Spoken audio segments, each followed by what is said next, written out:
Hello and welcome to Lost Love Chronicles.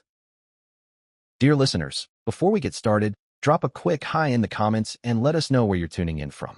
Also, if you have any suggestions for us to make the channel better, please let us know. Now let's start with the story. Yesterday, my wife Natalie sat in her office surrounded by shredded evidence and torn plane tickets, staring at the wall like it might tell her how to undo it all. About a year ago, something shifted. Subtle at first, Natalie suddenly became obsessed with our company's finances. She started showing up to board meetings she'd never cared about before, always with a notepad and a distant look. She even hired a new accountant without so much as a conversation with me. That alone should have been a red flag. But I told myself she was just trying to be more involved. Then came the late nights at the office. "I'm just catching up on some numbers," she'd say. "You wouldn't understand, William. The books are a mess." Her tone wasn't worried. It was sharp, guarded. She started treating me less like her husband and more like someone she had to manage, sidestep, outplay. One evening, I knocked on her office door. It was locked. "Why is this locked, Natalie?" I asked. "I'm working. Just, please go," she said through the door, her voice strained. Later that week, I tried walking past her desk and saw her slam her laptop shut like she'd been caught red-handed. I stood there. "What are you hiding?" She didn't look at me. "Stop being paranoid, William. You've never cared about the numbers before. Let me do my job." But I did care. I had to. I noticed discrepancies in our accounts. Small ones at first, expenses that didn't make sense, vendor payments we never approved. I started looking deeper. That's when I found the emails. They were buried, but not gone, threads between Natalie and our CFO about Phase 3 of the restructuring. Except there was no Phase 3. We had no such project. The more I read, the colder I felt. She was referencing dates, documents, meeting times I had no recollection of because they never happened. Then came the offshore accounts. She'd opened several in the Caymans, and I traced a pattern of transfers, small enough to avoid red flags, but frequent, methodical. Money from our joint business account was disappearing, masked through shell companies with names I didn't recognize. I became frantic when our company credit cards started getting declined. At first, I assumed it was a glitch. Then a vendor called me personally, asking why I'd authorized a bulk wire transfer from our payroll account. I hadn't. And then it hit me. She was documenting everything, setting up a paper trail that led directly to me. I found pictures of me signing what I thought were routine expense reports or vendor authorizations, only to realize later that my signature had been copied and placed on massive transfers. She'd hired someone to generate deepfake security footage, video of me supposedly in the office on weekend nights when I was actually home watching movies with her. I wasn't even there. I whispered to myself the first time I saw one of the clips. She looked up from her desk when I confronted her. "Why?" I asked. "Why go to this length?" Her face didn't change. "You wouldn't understand," she said quietly. "You've never understood what this business could become." I found forged documents with my name on them, authorizing transfers I never knew about, emails sent from spoofed versions of my own account, greenlighting transactions I'd never seen. She even included falsified minutes from board meetings where I had supposedly voted for financial decisions I'd never heard of. She wasn't just stealing. She was building an airtight case that I was embezzling from our own company, complete with a trail of evidence that would have landed me in federal prison for decades. The scope of her betrayal was staggering. It hadn't been a spur-of-the-moment scheme. She'd been planning this for at least 3 years. 3 years of positioning herself as the concerned wife, the silent observer who just happened to uncover her husband's financial crimes. She'd consulted with divorce attorneys months in advance, laying the groundwork to paint herself as the innocent party, the victim of my criminal activities. Our life together, the vacations, the anniversary dinners, even the vow renewals, none of it was real. All of it was theater. She wasn't just smiling through it. She was calculating. Every toast, every kiss, every night in bed beside me while I slept, she was plotting how to destroy me. But the most devastating moment came when I found her secret laptop, hidden in the attic, tucked inside a box labeled Christmas lights. I don't even remember what I was looking for. Maybe I needed to see it with my own eyes. Maybe part of me was hoping I was wrong. I wasn't. The laptop was password protected, but she'd used the name of our dog from college, a creature she once cried over when he passed. I suppose the irony would have amused her. On that laptop were files, hundreds of them, meticulously labeled folders containing spreadsheets, offshore account details, fake ID templates, correspondence with her lawyers, and photos, dozens of them. Natalie, on a beach in Costa Rica. Natalie and Joey, her personal trainer, sharing wine by candlelight. Joey kissing her neck. Joey asleep in bed beside her. Love letters, the kind you don't write in the middle of a con unless you believe in the ending. They'd picked out a beachfront property under a fake identity. Plane tickets were booked 2 days after my planned arrest. She had it all figured out. The moment I was cuffed and thrown in a holding cell, she'd vanish. Reborn. They even had baby names. She was planning to start a new family at 52, with my money, while I rotted in a prison cell. Seeing it didn't just break my heart. It shattered whatever was left of the man who still believed in her. I distanced myself. Stopped sharing meals. Moved to the guest bedroom. My replies became cold, clipped. One-word answers. I didn't yell, didn't accuse. Just froze her out like she wasn't even there. And that got to her. The silence unnerved her more than any confrontation could have. I remember her standing in the kitchen one morning, holding her coffee mug like it was a lifeline. "You okay?" she asked. I just looked at her. "Fine. You barely talk anymore." I shrugged. Not much to say. She stared at me a few seconds longer, then left without another word. And that's when the idea hit me. I wouldn't confront her. No. I'd drag this out. I'd let her feel the walls closing in. Let her unravel. Break her down inch by inch, just like she'd tried to do to me. It started small. Subtle.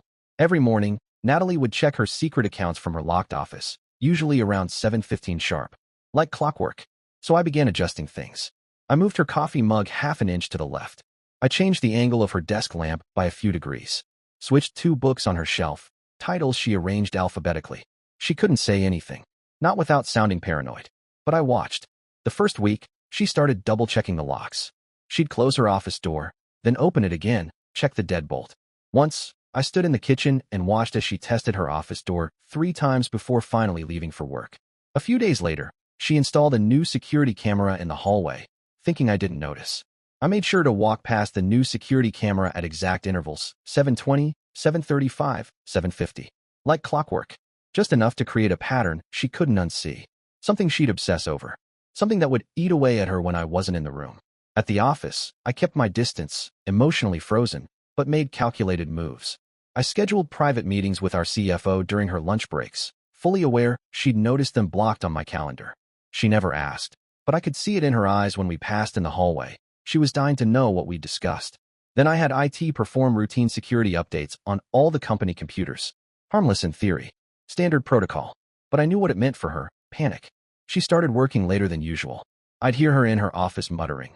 Folders clicking open and shut like she was trying to stay one step ahead of something she couldn't see. A few days later, I caught her backing up her laptop onto 3 different external drives. I watched through the barely open office door as she labeled them with little color-coded stickers. She thought she was being clever, hiding them in random places, behind the cereal boxes in the pantry, under the floorboards in the laundry room, one inside a hollowed-out copy of Great Expectations on the living room shelf. I knew where each one was.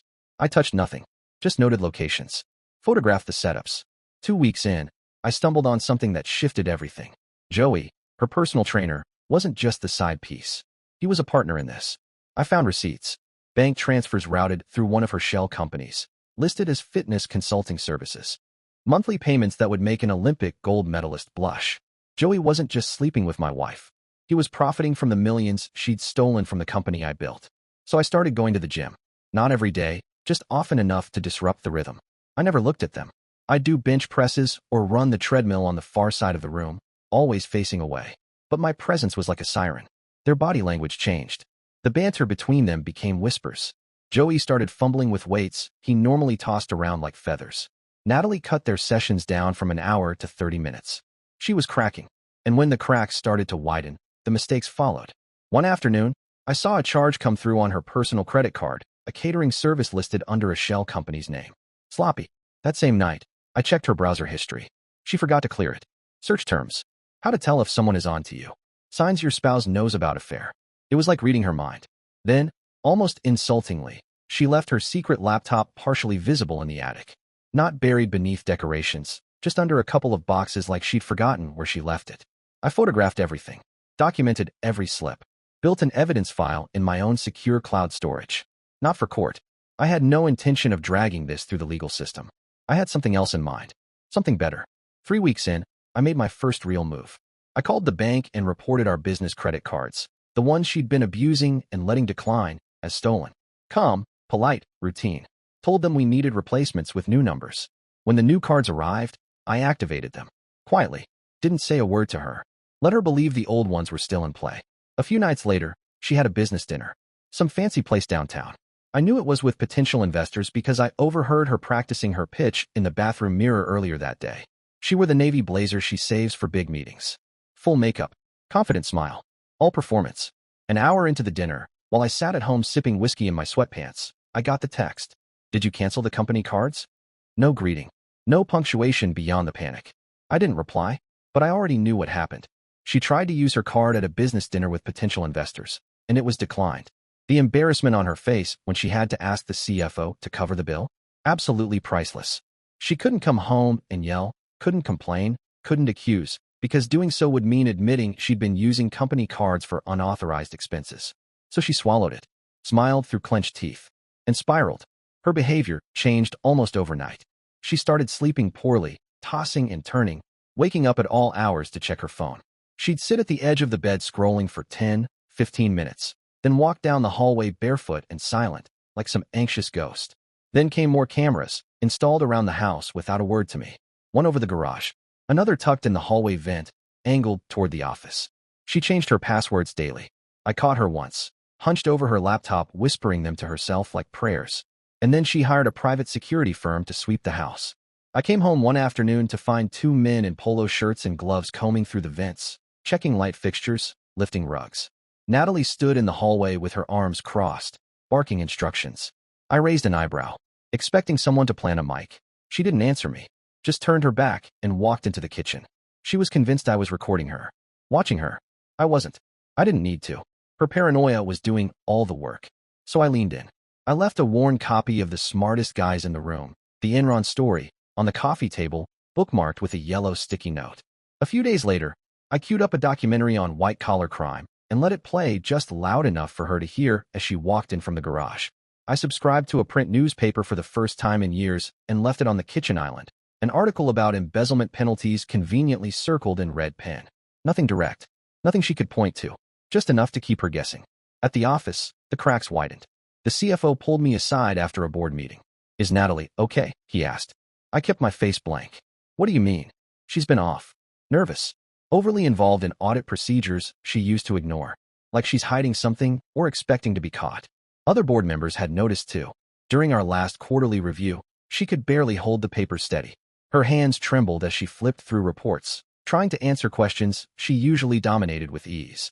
She seems distracted, someone noted aloud. She's probably just overwhelmed, she shot back, forcing a smile. I stayed quiet. Let her sweat.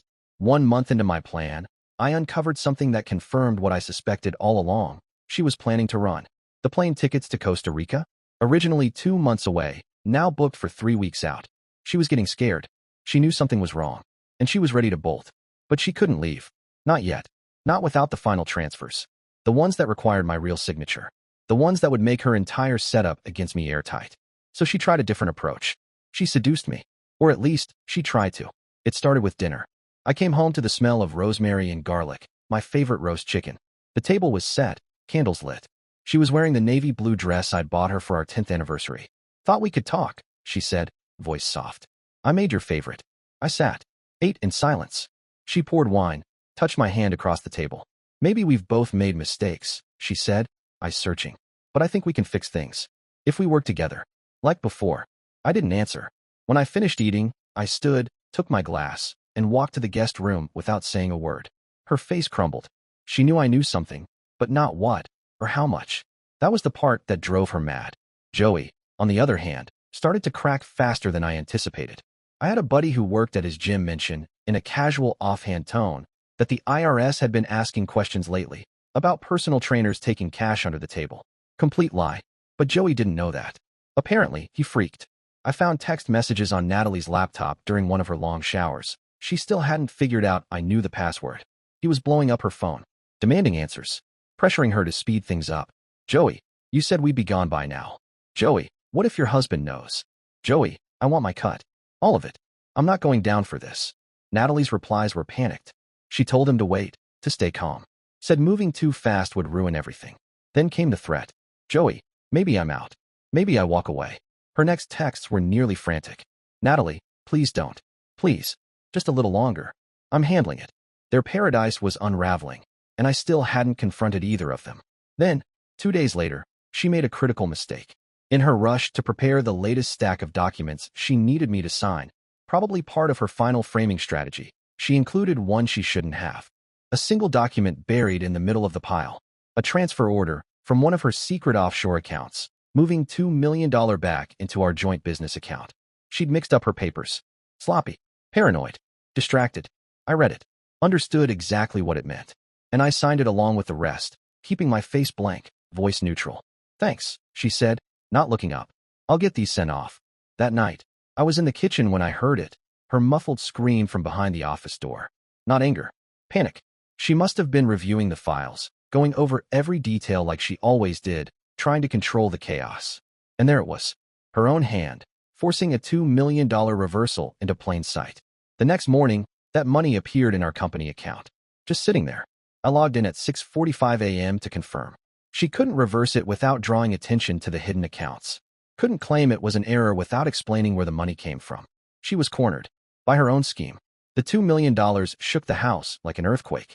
Natalie didn't say a word to me that day, just locked herself in her office. I could hear her on the phone all morning and afternoon, low, urgent voices, the click-clack of her heels pacing, the occasional thud of a drawer slamming shut. She only came out once, to refill her water bottle. Her face looked hollow, drained. Foundation streaked with smudged mascara. I didn't ask questions. I just moved around her like she wasn't there. The next morning, I left the house at my usual time, coat over my arm, coffee in hand. But I didn't go straight to the office. Instead, I stopped by the bank. Joshua, the branch manager, had known us for 15 years. He stood as I walked in, smiling warmly. "William," he said, "good to see you. How's business?"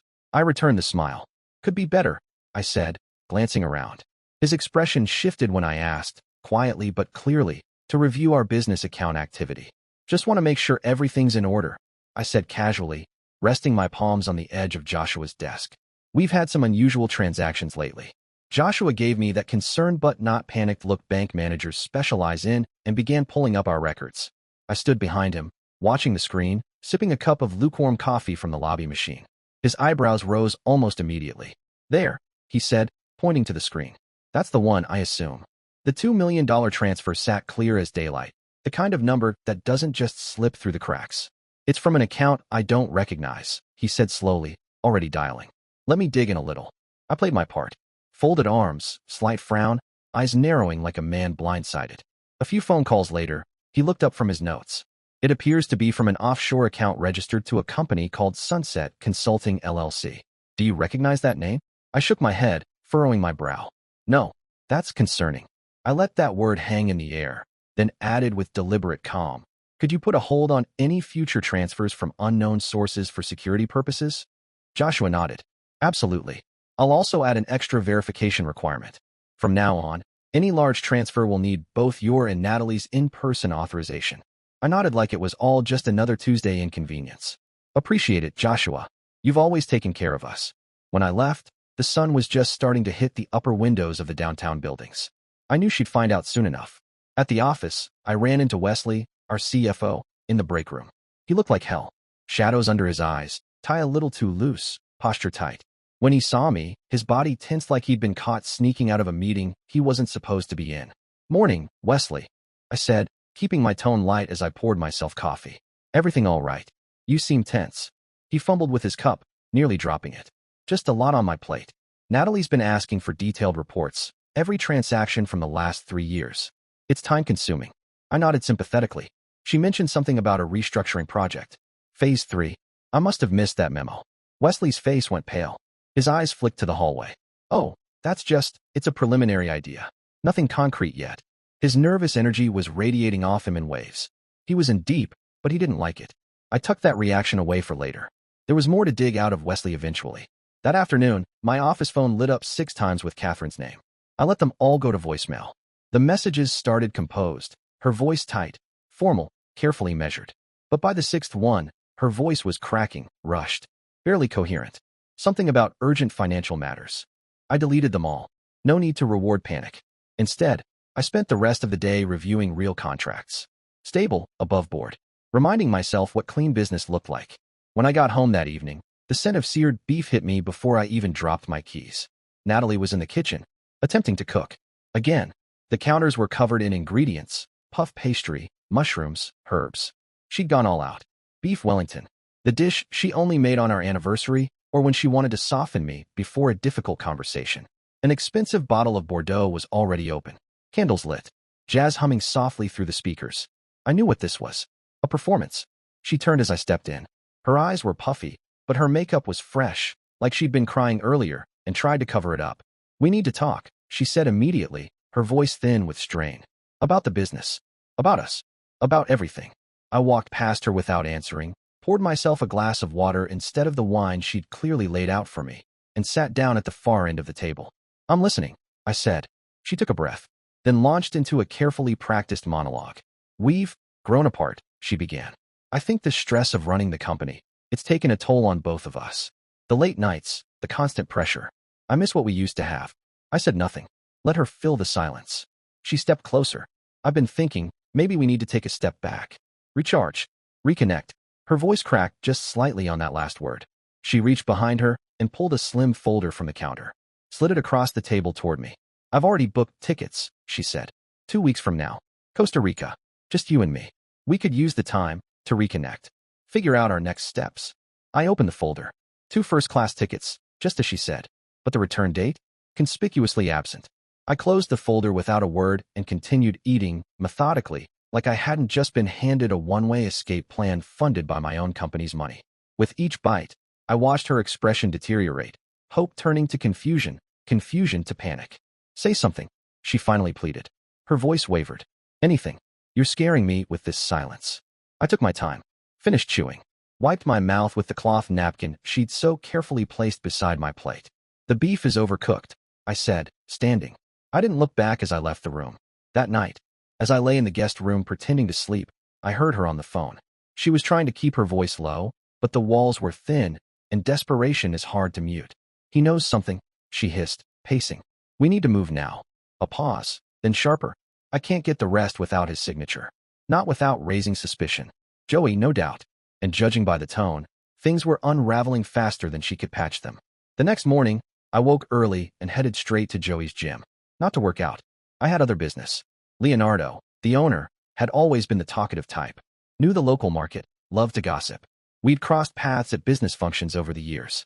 I knew exactly how to get his attention. "Funny thing," I said casually as we stood near the smoothie bar. "My wife's trainer, Joey, mentioned he's thinking of opening his own place. Said he's come into some investment money." Leonardo's friendly expression vanished. His lips thinned. He said, voice low. "That little. He's under a non-compete clause. 2 years. 50-mile radius. No exceptions." I raised my hands in mock surprise. Oh, I must have misunderstood. Maybe he meant after the clause expires. But I knew the seed was planted. Leonardo would be watching now. Watching closely. That afternoon, I made a point to drive past the gym. Through the wide glass windows, I saw exactly what I expected. Leonardo and Joey in a heated discussion. Leonardo was gesturing furiously. Joey looked like a kid caught stealing from the register. Natalie's paranoia escalated even further after that. Motion sensors appeared in the hallway outside her office. She started carrying her laptop everywhere, kitchen, bathroom, even out to get the mail. She changed the locks again, this time to an electronic keypad system. High-end. Overkill. I responded by being aggressively normal. I resumed eating breakfast in the kitchen. I read the paper. Commented on the weather. "Supposed to rain tomorrow," I said one morning, flipping a page. "That'll be good for the garden." She jumped slightly at my voice. I kept it up. Asked about her day. Mentioned something benign from the office. A funny memo. A printer jam. And that unsettled her more than my silence ever had. 3 days after the $2 million transfer, she tried a new approach. She came to my office, my space, accompanied by Wesley, who looked like he'd rather be anywhere else. "We just need a few quick signatures," she said with a too bright smile. "Routine stuff. Just updating some account authorizations." Her voice was polished, but her eyes were glassy. Too wide. I took the stack without a word, flipped open the first page, and began reading, line by line, carefully, while they waited. Hidden among the legitimate paperwork were 2 documents, thin, innocuous-looking, but lethal, buried just deep enough to seem routine. They would have granted Natalie sole authority over our international accounts. I read them twice, front and back, before setting them aside. "These need legal review," I said, tapping the pages with my pen. "I'll have our attorney look at them next week." Natalie's jaw tightened. Her smile didn't crack, but her voice did. "They're time-sensitive," she said quickly. We could lose important opportunities if we delay. Then we lose opportunities. I replied flatly, meeting her eyes. I don't sign anything without proper review anymore. New policy. Wesley shifted beside her, visibly sweating. He didn't say a word. Didn't need to. He knew. Those documents were critical to whatever version of the plan was still holding together by thread and tape. Without my signature, Natalie couldn't move the remaining money. Not without exposing everything. That night, I found more evidence of her unraveling. She'd been researching forged signature techniques, dark web forums, tutorials. She'd even bookmarked a 4chan thread titled Making Your Signature Match, Legal Gray Areas. She'd ordered pens, ink, specialty parchment, materials used for executive-level forgery. Amateur hour. And the best part? She had them shipped to our home. Not a P.O. box. Not a safe drop site. I intercepted the package the next day, opened it in the garage, removed the contents, pens with pressure-sensitive nibs, archival-grade signature paper, a fingerprint smudge kit, and replaced them with a bundle of boring, generic office supplies. Post-it notes, paper clips, a Sharpie that barely worked. Then I resealed it, dropped it on her desk like I hadn't even noticed. Meanwhile, Joey was being squeezed from every side. Leonardo had cut his hours at the gym, citing performance concerns. The fake IRS story I planted was still haunting him. He kept Googling unreported cash income jail time from what I could tell by the open tabs on Natalie's browser. He was losing sleep, and Natalie's panic wasn't helping. She was demanding patience, even as her own timeline collapsed. So I tightened the noose. I hired a private investigator. Not to actually investigate Natalie. I didn't need that. I already knew everything. No, this was for her benefit. A little performance. I met with the investigator, an old actor friend, at a coffee shop 2 blocks from our office. I made sure she saw us. I even timed it to coincide with her usual mid-morning Starbucks run. I leaned in close, nodded gravely. My friend wore a tailored suit, carried a leather folder, sipped black coffee like it was arsenic. Natalie walked by once, then again 10 minutes later. By that afternoon, she was in full defensive mode.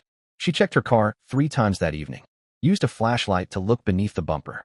She swept her office twice, door locked, shades drawn, and even unplugged her computer tower like it might bite her. The psychological warfare was burning through her carefully constructed mask, and it was working. On both of them. Joey showed up at our house that Friday night. No warning, no subtlety. I opened the door. There he was, sweating, twitchy, shirt wrinkled like he hadn't changed all day. Joey, I said, smiling with polite confusion. Bit late for a training session, isn't it? He blinked, caught off guard. I left my gym bag here. I think. Did you? I said, tilting my head. Natalie's in her office. Should I get her? He hesitated. Yeah, that'd be great. I turned and walked slowly, deliberately slow, down the hall. Natalie, I called. Joey's here. Says he left something. I stayed close, leaned against the hallway wall just outside the door as they spoke. No closed doors tonight. Whatever he wanted to say, he couldn't. Not with me 5 feet away. 5 minutes later, he left. No gym bag in hand. Just the same wild-eyed panic he arrived with, only deeper now. More agitated than when he'd arrived. Natalie's mistakes multiplied. She slipped up badly. An email, meant for Joey, wound up in our company's general inbox. I was in the office early, as usual, caffeine in hand, sorting through our incoming communications, when I saw it. A message with no subject line, addressed simply to Jay. Curious. I opened it. And there it was. Clear, damning, detailed.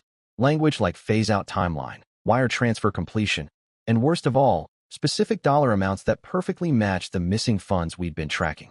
My stomach tightened. Not from surprise, just from how carelessly she'd let the mask slip. I could have forwarded it to the board, to our legal team, to the bank. But no, that's not how this game ends. Not yet. Instead, I printed it.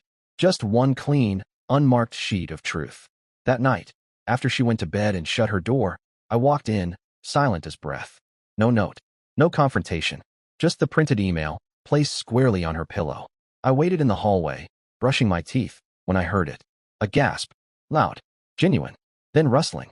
Followed by frantic tearing. Paper shredding. I walked to the guest room and turned out the light. The next day, she outdid herself. At the quarterly board meeting, ironically one she insisted on hosting in person, she brought the wrong laptop. In her frantic double-life juggling act, she'd lost track. She opened it up, projected the screen to the boardroom TV, and there it was. A spreadsheet, bright and clear, documenting the real financials. Multiple account entries. Offshore transfers. One tab, even labeled Sunset Consulting. She realized it a second too late. The file stayed open for maybe 6 seconds. But that's all it took. Chelsea, a senior board member with a background in forensic accounting, caught the glimpse. I saw her tilt her head, squint, frown. Natalie slammed the laptop shut, her laugh brittle. Wrong file. Sorry, that's just preliminary modeling. After the meeting, Chelsea approached me in the hallway. William, she said gently, is everything all right with the company's finances? I noticed some unusual accounts on Natalie's screen. I kept my face calm, slightly amused. Oh, that. We're exploring a new investment strategy. Just some trial data. Nothing finalized. She smiled, but I could see the wheels turning behind her eyes. She didn't buy it. Not entirely. And now she'd be watching, which meant another set of eyes on Natalie. Another thread tightening around her throat. Meanwhile, Wesley was falling apart. I barely saw him in the office anymore. He started calling in sick, avoiding meetings, leaving spreadsheets half done. Natalie couldn't get him on the phone, let alone in person. Without her inside man, the gears of her plan began to grind and stutter. Her carefully constructed framework started to sag under its own weight. And Joey? He'd gone from nervous to reckless. The gym cut his hours. Performance issues, Leonardo said. Probably a combination of exhaustion and paranoia. The fake IRS story was still echoing in his brain. He started showing up at her legitimate office, not bothering to disguise it. Calling her during business hours, shouting on the phone loud enough to turn heads. Their discretion was officially dead. I watched it all unfold without lifting a finger. But behind the scenes, I was far from passive. I maintained my psychological campaign, adding new elements daily. I subscribed Natalie to every fraud prevention newsletter I could find. 10 red flags in embezzlement cases. How prosecutors build financial crime cases. Her inbox began to swell with reminders of the very trap she'd set for me. I left business cards for forensic accountants in places she'd find them. Her jewelry drawer, the glove compartment, even inside the book she kept on her nightstand. I bookmarked articles about white-collar crime and prison sentencing on our shared home computer. Made sure they were the first things she saw when she opened the browser. Then, one morning, I moved every one of her hidden backup drives. Not far, just an inch. Still tucked in socks and cereal boxes and coat linings, but just enough to let her know. I know where they are. She spent the entire next day spiraling, creating new backups, finding more obscure hiding places. Her hands trembled when she touched the coffee pot. She flinched when the microwave beeped. We were 2 weeks out from her planned Costa Rica escape, and Natalie was unraveling. She'd lost weight. Her cheekbones were sharp. Her eyes, once meticulous and calculating, had grown wide and hunted. She'd installed so many motion sensors and smart locks in the house that she was now tripping them herself. Twice that week, she'd set off alarms in the middle of the night. Joey, bless his fragile little heart, had reached his breaking point. He gave her an ultimatum via text. 48 hours, or I'm done. I want my share. You promised. Their paradise? Crumbling. I read it all from her phone, unlocked and left carelessly on the bed while she showered, desperate to stay plugged into her escape plan. She wasn't careful anymore, because fear kills precision. Then Wesley broke. He showed up in my office without knocking, shirt damp with sweat, hands shaking. He looked like a man on the edge of a cliff who'd just realized he can't fly. I can't do this anymore, he stammered, voice cracking. She said it was a victimless crime. Family money. That it'd all be clean by the time anyone noticed. I folded my hands. Didn't speak. Let him dig. She promised me a cut. Said I'd be free after this. But it's all falling apart. And he swallowed. I'll testify. To all of it. Just, please don't ruin me. I didn't know it would go this far. I leaned back in my chair. Studied him. You'll continue playing along, I said quietly. But you report everything to me. Every meeting. Every document. Every change. He nodded. Too fast. Too desperate. Yes, anything. I'll do whatever you want. And just like that, Natalie's last loyal pawn became my informant. With Wesley feeding me the final pieces, I learned the full scope. She planned to drug me at a farewell dinner, slip a sedative into my wine, steal my passwords while I was unconscious, and complete the final transfers from my device. She had already purchased the sedatives, hid them in a vitamin bottle.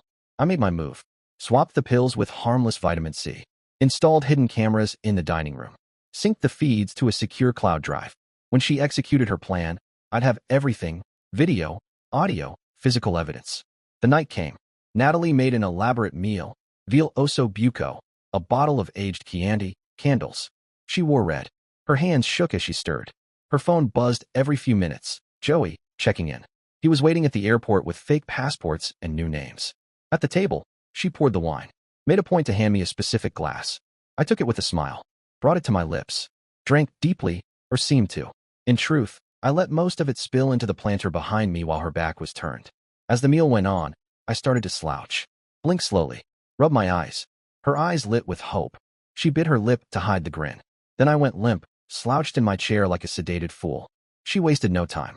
Darted to my side. Checked my pulse, performance-worthy, and rifled through my wallet. There, exactly where I'd left them, were the passwords. Fake ones. Ones that would immediately trigger security alerts. She snatched them and ran to her office. I heard her before I saw her. The furious clacking of keys. Her breath sharp and shallow. Then the inevitable. Beep, beep, beep. Account locked. Her scream ripped through the house, raw, feral, and desperate. She stormed back into the dining room, where I lay unconscious in my chair. Wake up, she hissed, grabbing my shoulders and shaking me. William, wake up. The passwords don't work. What did you do? I let my head loll. Let my arms hang uselessly. Eyes fluttering, breath steady but sluggish. She cursed. Then she pulled out her phone. Joey, she muttered, breath hitching. Pick up, pick up. She didn't even realize she'd put him on speaker. What now? He barked, annoyed, the call connecting immediately. The passwords don't work, she said, voice breaking. He must have changed them. I can't get into the accounts. What do we do? There was a pause. Then Joey's voice, flat and cold. I'm done, Natalie. This was supposed to be simple. You said you had it all figured out. Her voice cracked. You can't leave me. We're so close. The money is there. I just need access. Another pause. There is no we anymore. His voice cut like ice. I'm keeping what you already gave me. Compensation for this mess. Don't contact me again. Click. The line went dead. She just stood there, phone trembling in her hand, face blank. Then her knees buckled. She dropped into the dining chair across from me, shoulders shaking as sobs spilled out. Messy, choking, unfiltered. 3 years of scheming. A lover gone. The plan in ruins. And me? Still asleep. I waited. Let her marinate in it. An hour passed. I finally stirred. Let out a groggy groan. And an NGH. What happened? I mumbled, rubbing my eyes, pretending to stagger as I stood. She leapt up, eyes wide with forced concern. You had too much wine, she said, voice too high. You passed out at the table. I was so worried. Her eyes were red, hands shaking. Don't feel right, I muttered, rubbing my temples. Might be coming down with something. I shuffled off toward the guest room. She didn't follow. Didn't sleep that night either. I heard her pacing, arguing in hushed tones on the phone, calling lawyers, financial advisors, even a travel agent around 3 a.m. I only knew because I checked the caller ID logs. But it was too late. The news had already tightened. The next morning brought the final blow. Wesley, following the script we'd rehearsed, delivered the news. The board had called for an emergency audit. All accounts would be frozen, pending review. I was in the kitchen when Natalie appeared.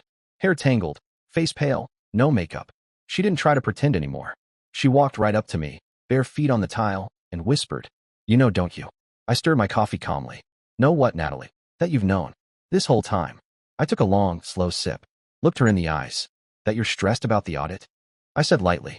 It's routine. I shrugged. Nothing to worry about, if everything's in order. Her face cycled through every emotion in the span of 5 seconds. Rage, then fear, then something brittle and desperate, and finally, resignation. She knew. She was done. The affair? Documented. The fraud? Locked down and logged. Her lover? Gone. Her plan? Ashes.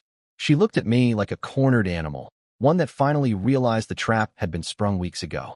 What do you want? She asked, voice frayed and small. It was the first honest question she'd asked me in months. I smiled. For the first time in weeks, I actually smiled. Just the truth, Natalie, I said quietly. That's all I ever wanted. She looked away. The audit was set for Monday. She had 3 days. 3 days to decide. Run and be hunted, penniless and with a shredded fake identity. Stay and face the consequences. Or gamble everything on one last desperate move. I watched her closely, knowing the storm still hadn't passed. She paced the halls like a ghost. I kept documenting everything.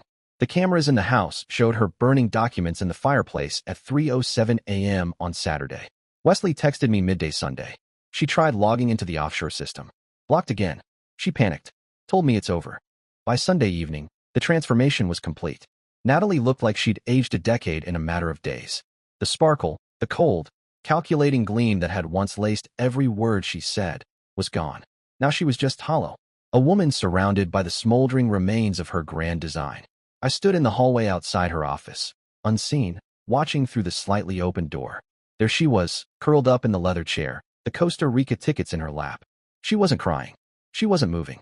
just staring, numb. Her phone lay dead on the desk. Her laptop closed. Her hand still. I returned to my study and prepared for the final phase. The audit would reveal everything. The board would see what she'd done. The law would follow. But I had a choice to make. I could let it all unfold naturally, watch her burn. Or I could offer her something else. A deal. One that wouldn't save her, but would spare her from total annihilation. One that would leave her free, but disgraced. A woman with nothing left but her shame. I sifted through the files. The videos. The recordings. The screenshots. The hard drive was full. So was the cloud backup. The paper trail was airtight. And yet, I didn't feel rage. Not anymore.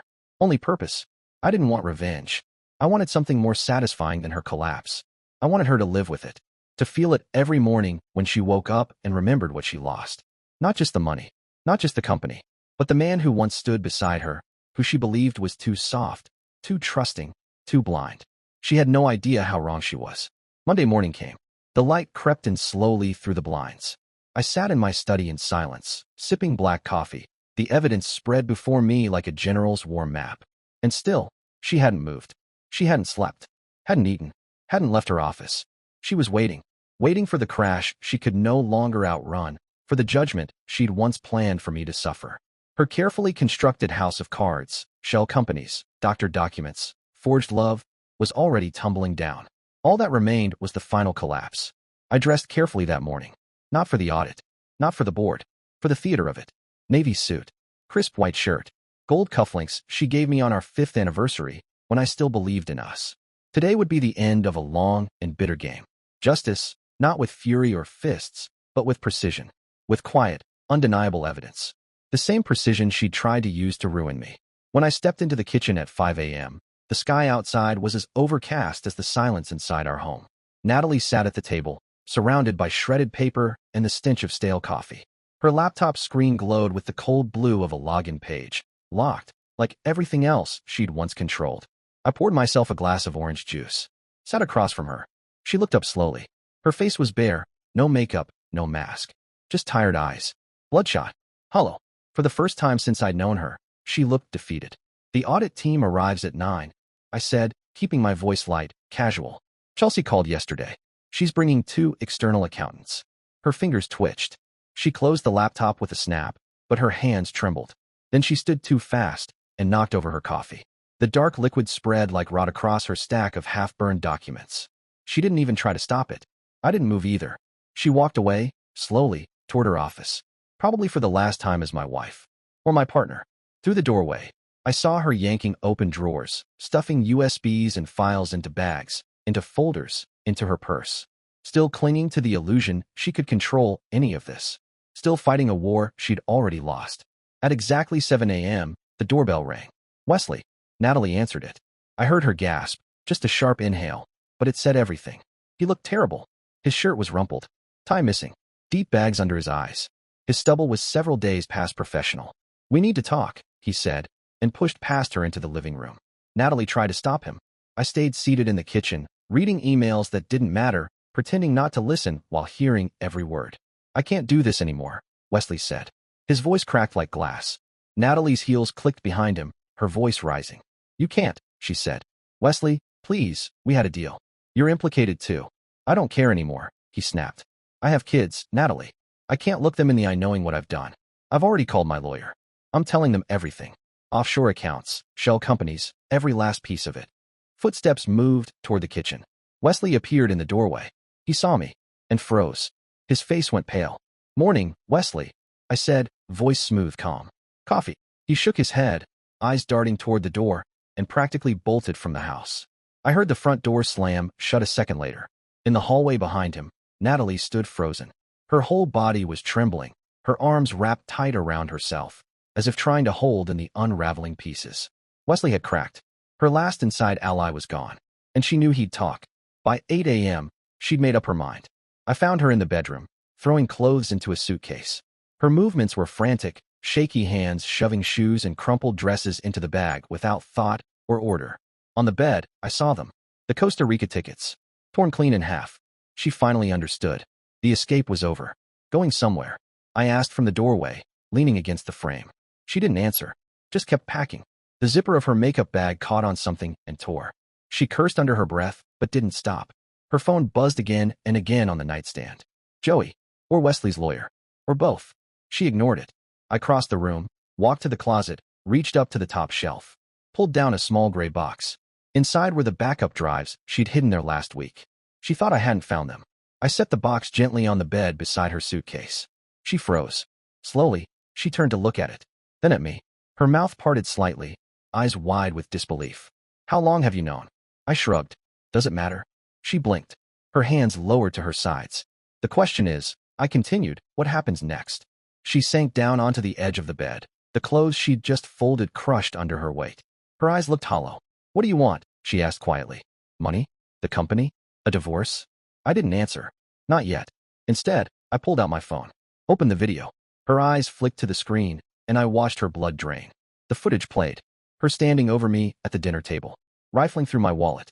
The call with Joey, her voice panicked. The passwords don't work. We need to move now. I didn't say a word until it ended. I want you to attend the audit, I said, calm as ever. Tell them everything. Every account. Every transfer. Every forged document. She shook her head, eyes brimming. They'll destroy me, she whispered. I'll lose everything.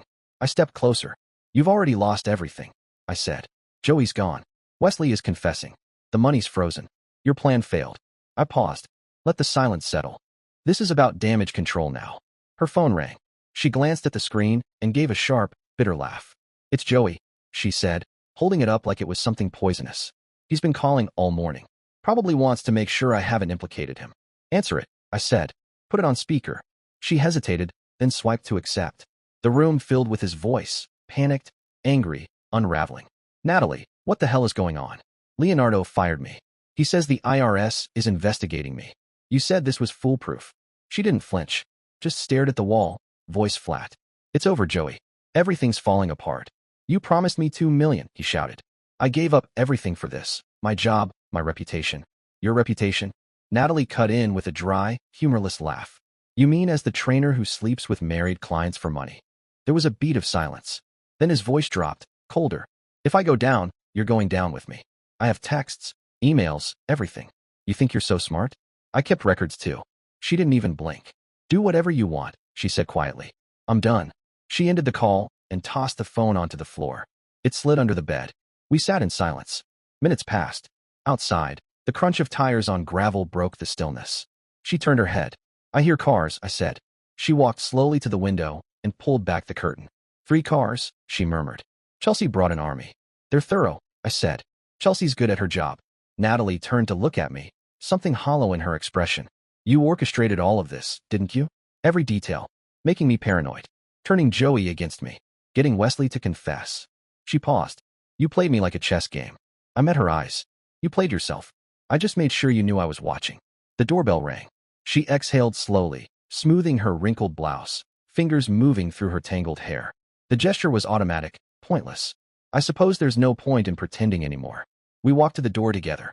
Chelsea stood on the porch, sharp and professional in a tailored blazer, her expression cool but concerned. Beside her were 2 external accountants, briefcases in one hand, laptops in the other. Behind them, to my quiet satisfaction, stood Joshua from the bank, adjusting his tie. Good morning, Chelsea said, her voice crisp. We're here for the audit. I've asked Joshua to join us, given the unusual transfers he reported. Natalie stepped aside to let them in. The office is this way, she said, voice low. I'll get you whatever you need. As they filed past, Joshua caught my eye. I gave him a small nod, silent thanks for the role he'd played in freezing the accounts. Natalie still didn't know he'd been working with me behind the scenes. The audit team settled in at the dining room table, transforming it into a command center. Laptops opened, folders fanned out, phones and notepads at the ready. Natalie sat at one end, her posture small, shoulders caved in. I took my place at the opposite end, close enough to hear everything, far enough to make a point. Chelsea started methodically. Let's begin with a breakdown of your company's current structure, she said, fingers poised over her keyboard. Natalie answered with minimal hesitation. She knew this part. But Chelsea didn't waste time before shifting the tone. Can you explain the purpose of Sunset Consulting LLC? I watched Natalie's throat work as she swallowed hard. Her hands, resting in her lap, clenched so tightly. She glanced at me, just once, before turning back to the team. It's a shell company, she said flatly. I created it to move money offshore. One of the accountants, a lean man with sharp glasses, exchanged a glance with his colleague, and began typing rapidly. Chelsea didn't flinch. How much money are we talking about? Natalie exhaled. 8 million, she said. Over 3 years. Hidden through 7 shell companies and 4 offshore accounts. Joshua opened a folder and slid out a set of printed records. We've frozen all associated accounts as of Friday, he said. The 2 million that was transferred back is secured. But the rest? It's in the Cayman Islands, Natalie finished for him. Account numbers are in my office safe. I'll give you the combination. And for the next 3 hours, she spilled everything. The schemes. The forged documents. How she photographed me signing real contracts, then used those images to forge my signature on fraudulent ones. How she deepfaked footage. How she created minutes from board meetings that never happened. Her voice grew hoarse from the sheer volume of it. Confession as catharsis, or maybe resignation. I didn't speak. I didn't need to. Every word she said confirmed what I already knew, and every detail she offered dug the hole deeper. Around noon, the door opened again. Wesley walked in with his attorney, face drawn but eyes alert. When he saw Natalie already talking, already unraveling their plan, I saw something strange flicker across his face, relief.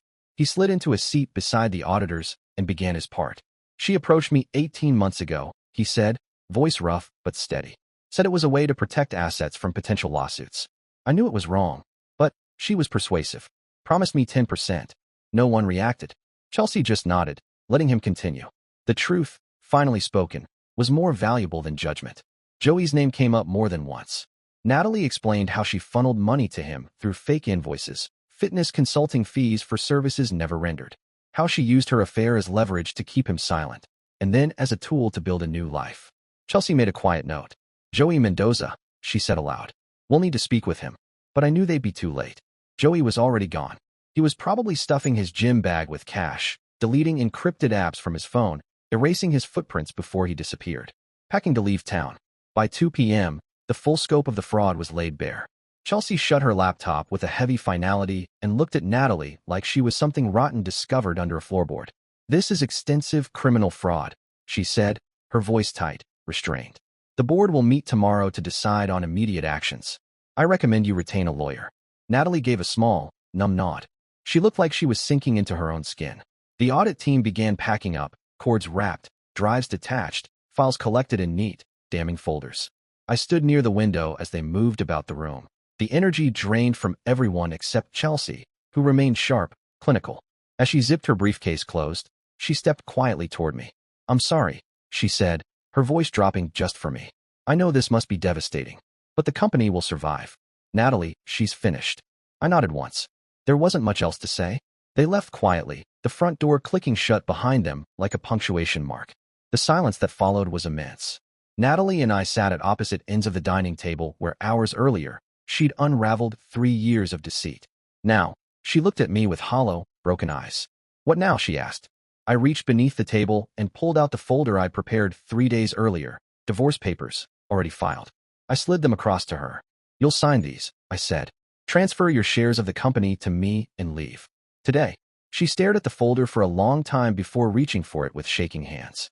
Where will I go? She whispered. I stood. That's not my concern anymore, I said coldly. But I suggest somewhere far from here. The board will likely pursue criminal charges. She signed without opening the folder. Her signature was jagged, crooked, but legal.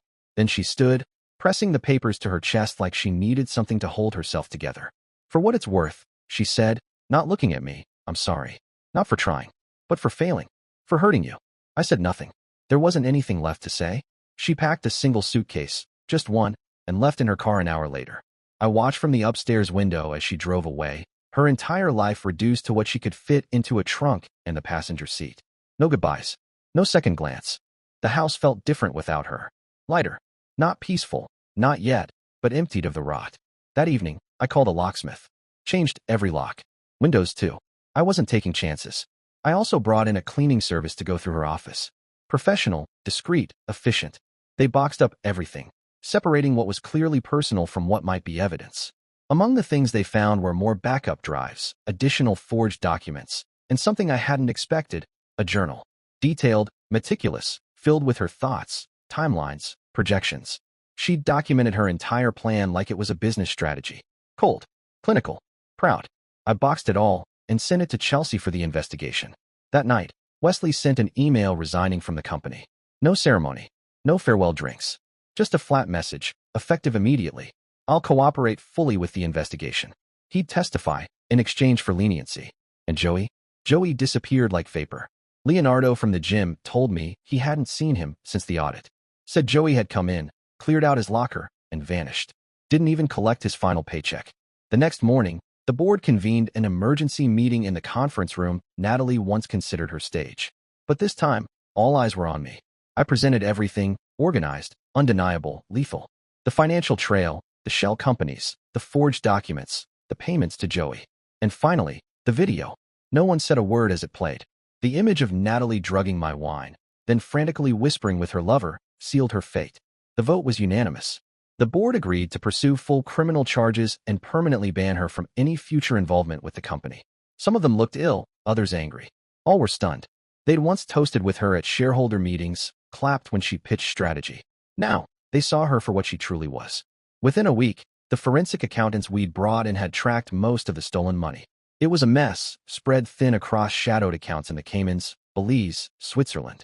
The paper trail had been buried, but not beyond reach. The accounts were frozen pending legal action.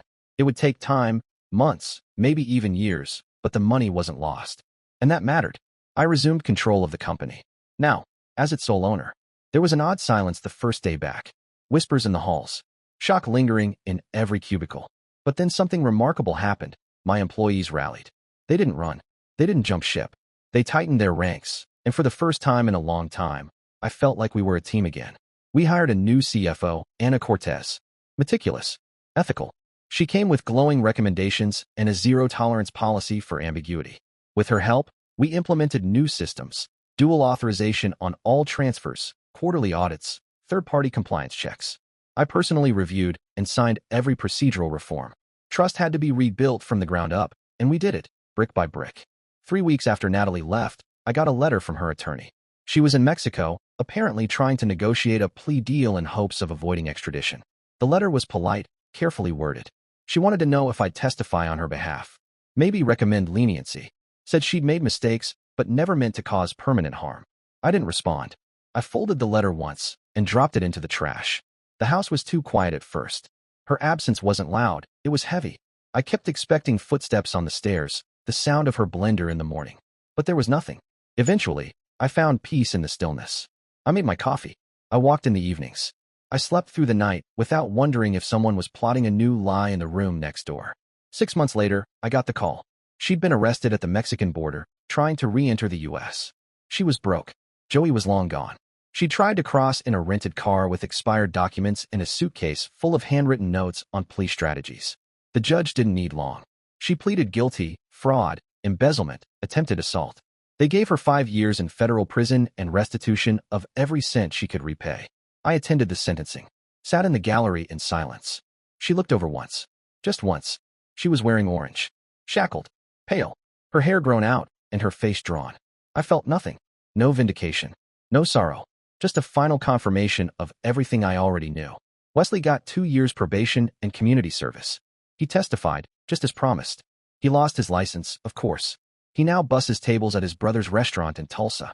Sometimes I think of him wiping down counters with shaking hands, wondering how close he came to ruin. Joey vanished completely. The authorities never found him. Rumor has it he made it to South America with the portion Natalie managed to pay him before the walls closed in. Let him have it. It bought him a few years of freedom, not peace. The company survived. And not just survived, thrived. The audit hadn't just exposed Natalie's crimes. It revealed flaws, dangerous cracks, in how we'd run our finances, how we'd trusted too easily. We fixed them all. We became a case study in recovery and reform. And Chelsea? She accepted a permanent seat on our board. She told me, "You can't trust the system unless you test it. Now you know where the weaknesses were." Her vigilance became our firewall. Her sharp eyes never stopped watching. And I made sure that nothing like this, could happen again. I never remarried. Trust, real, unconditional trust, once shattered so completely, doesn't rebuild with time or therapy or even love. It becomes a wall, one you don't climb so much as learn to live behind. But that's not to say I didn't find peace. I did. In solitude. In the quiet rhythm of work. In the simple, grounding pleasure of knowing that every corner of my life was mine again. No shadows in the hall. No secrets behind locked doors. The beach house in Costa Rica, the one she'd bought for their new beginning, for their escape, was seized in the investigation and sold at auction. I read about it in the financial disclosures. Some retired couple from Canada bought it. Clean title, oceanfront, steep discount. I doubt they know anything about the plans that died within its walls or the false paradise it represented. They probably walk hand in hand on the sand at dusk, sipping coffee, laughing at gulls, utterly unaware. That irony always made me smile. Sometimes, in rare, quiet moments, I wondered, what if I had just confronted her when I found out? Sat her down, asked her why, maybe even tried to forgive. But that fantasy fades as quickly as it forms. The photos of her with Joey, the fake invoices, the payments hidden through layers of deceit, the drug she nearly slipped into my glass. That wasn't a mistake. That wasn't a moment of weakness. That was a strategy, a decision. She'd made her choice long before I ever made mine. The last I heard, Natalie was teaching accounting classes to other inmates, using her skills, finally, for something arguably productive. Maybe prison gave her the clarity that wealth and deception never could. Or maybe she was just rehearsing her next scheme. I never bothered to find out. The truth is, I no longer cared. My company thrived. My life stabilized. The chaos receded. And the ghost of betrayal slowly dissolved into something dull and harmless. Not because I forced it out, but because I stopped feeding it. That, in the end, was the greatest revenge of all. Not her ruin, not her arrest, not even her sentence. It was my indifference. She had wanted to destroy me, to get everything I'd built and walk away with the pieces. Instead, she gave me freedom. Freedom from a marriage of pretense. From a partner who had been performing sincerity with the precision of a con artist. She gave me the chance to build again, without lies, without schemes, without her. The sun sets now on a life reclaimed, a business restored, and a future unburdened by the past. Natalie got her punishment. I got my freedom. And somewhere, in Mexico, South America, or wherever he'd run, Joey got to keep whatever blood money he'd earned. Dear listeners, please share your thoughts in the comments section below and don't forget to like, share, and subscribe.